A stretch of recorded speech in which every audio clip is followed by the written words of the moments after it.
Welcome back to my channel. আশা করি প্রত্যেকে ভালো আছেন।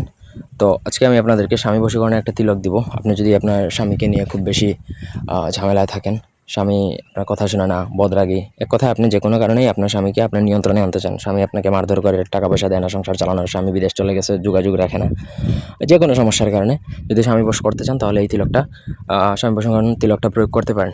আপনাদের ব্যক্তিগত যে কোনো প্রয়োজন, বান জাদু টোনা উচ্চারণ, মারণ, স্তম্ভন, আকর্ষণ, বিদ্বেষণ ইত্যাদি যে কোনো প্রকার কাজের জন্য আমাদের সাথে যোগাযোগ করতে পারবেন। স্ক্রিনে দেওয়া নাম্বারে সরাসরি ফোনে, হোয়াটসঅ্যাপে অথবা ইমোতে যোগাযোগ করে যে কোনো কাজ করাতে পারবেন দেশে বা দেশের বাইরে থেকে। এর জন্য আপনাকে গুরুচন লাগবে, বেনারমূল এবং কুমকুম একসঙ্গে পেশন, মানে আপনাকে গুরুচন, বেনারমূল এবং কুমকুম একসাথে পেশন করে কপালে তিলক ধারণ করবেন।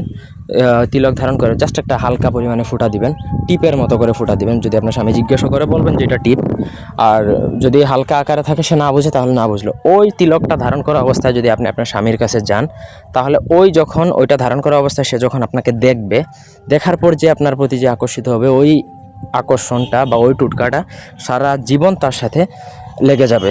মানে টুটকা এমন একটা খতরনাক জিনিস, তন্ত্রমন্ত্র কিন্তু কাটানো যায় কিন্তু টুটকা কখনো কাটানো যায় না। একটা জিনিস মাথায় রাখবেন, টুটকা যদি কেউ কাউকে করে ফেলে সঠিকভাবে, তাহলে দুনিয়ার কোনো তান্ত্রিক ওঝার এই ক্ষমতা বা এই হেডম নাই যে ওইটা কাটানো। কারণ টুটকা খুবই খতরনাক একটা জিনিস। আর যদি ওই তিলক ধারণ করা অবস্থায় স্ত্রীর সাথে যদি স্বামী যদি সহবাস করে ফেলে, তাহলে মনে করবেন যে শেষ, তার সারা জীবনের জন্য ওই স্বামী ওই স্ত্রীর বশীভূত হয়ে গেল। কিন্তু নিয়ম যেখানে যা যা বলা হচ্ছে সেগুলো কিন্তু আপনাকে ম্যানেজ করেই করতে হবে। উল্টাপাল্টা টুটকা করবেন না, উল্টাপাল্টা টুটকা করলে কাজে হিতে বিপরীত হবে।